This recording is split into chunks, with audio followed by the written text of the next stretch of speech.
Dalam nama Bapa dan Putra dan Roh Kudus. Amin. Marilah berdoa. Allah Bapa yang Maha Pengasih, kami kembali datang bersyukur kepadamu atas cintamu yang berlimpah dan tiada berkesudahan dalam hidup kami. Kami mohon, bantulah kami senantiasa mampu menemukan butir-butir kasih dalam setiap pengalaman hidup kami, serta bukalah pintu hati kami, pikiran dan tindakan kami, agar mampu meneladan seluruh firman-Mu yang kami akan dengar hari ini. Semoga kami juga berusaha berjuang mewujud nyatakannya lewat usaha kami sehari-hari. Dengan pengantaraan Kristus Tuhan kami. Amin.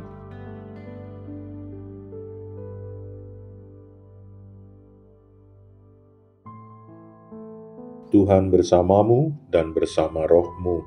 Inilah Injil suci menurut Markus, dimuliakanlah Tuhan. Sekali peristiwa seorang yang sakit kusta datang kepada Yesus, dan sambil berlutut di hadapannya, ia memohon bantuannya, katanya, "Kalau engkau mau, engkau dapat mentahirkan aku."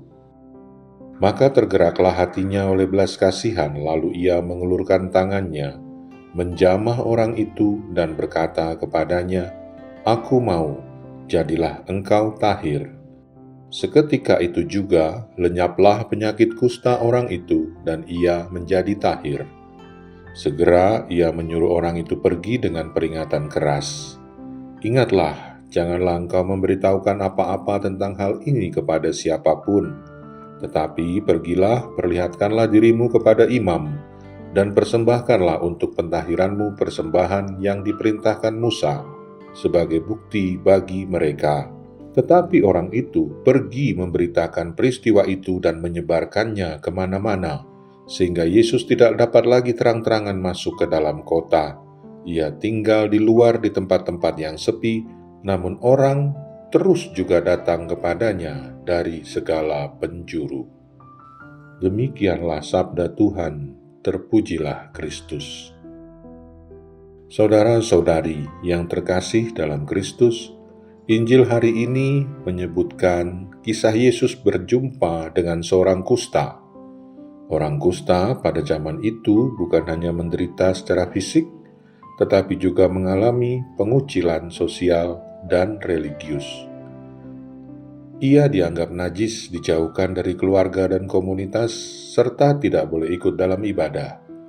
Penyakit kusta menjadikan seseorang simbol tanda ia terputus dari relasi dengan sesama, dengan masyarakat, bahkan dengan Allah. Namun di tengah keterasingan itu, orang kusta ini datang kepada Yesus dengan iman yang sederhana namun penuh keberanian. Ia berlutut dan berkata bahwa Yesus sanggup mentahirkan dirinya jika ia mau. Yesus menjawab permohonan itu bukan hanya dengan kata-kata, tetapi dengan tindakan yang sangat mengejutkan.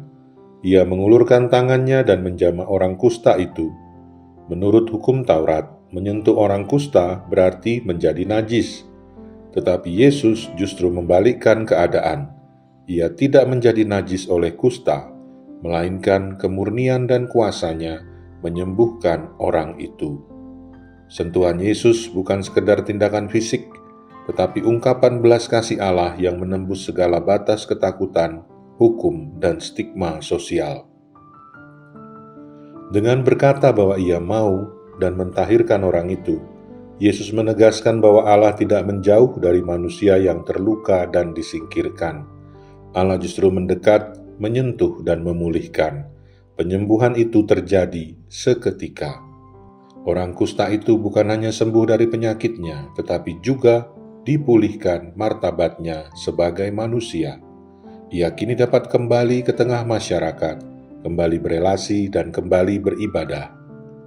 Namun setelah penyembuhan itu, Yesus dengan tegas melarang orang tersebut menceritakan apa yang telah terjadi dan menyuruhnya menunjukkan diri kepada imam, serta mempersembahkan korban sesuai hukum Musa.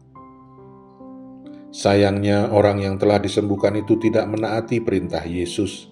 Ia justru pergi memberitakan peristiwa itu kemana-mana. Akhirnya, Yesus mengalami kesulitan untuk masuk ke kota-kota dengan leluasa dan terpaksa tinggal di tempat-tempat terpencil. Ironisnya, Yesus mengambil posisi orang kusta itu, sementara orang yang disembuhkan mengambil kembali tempatnya di tengah masyarakat. Inilah gambaran awal dari misteri salib. Yesus menanggung keterasingan manusia agar manusia dipulihkan. Injil ini menantang kita untuk menjadi perpanjangan tangan Yesus bagi sesama. Apakah kita berani menyentuh mereka yang disingkirkan, yang dianggap tidak pantas, yang terluka oleh hidup? Sentuhan itu bisa berupa perhatian, pengampunan, pendampingan, atau keberanian menerima mereka apa adanya. Belas kasih sejati seringkali menuntut keberanian untuk melampaui kenyamanan dan prasangka. Akhirnya, Injil ini mengingatkan kita tentang ketaatan. Orang kusta itu disembuhkan, tetapi ketidaktaatannya membawa konsekuensi. Dalam hidup beriman, rahmat selalu mengundang kita untuk taat, bukan hanya bersyukur. Ketaatan menumbuhkan kedewasaan iman dan menjaga kita tetap berada dalam kehendak Allah. Marilah berdoa. Ya Tuhan, jadikanlah hati kami seperti hati-Mu yang tulus dan penuh belas kasih. Semoga kami tidak mengabaikan begitu saja saudara-saudari kami yang mengalami penderitaan dan yang tersingkir, sebab Engkaulah Tuhan dan pengantara kami. Amin. Tuhan bersamamu dan bersama rohmu.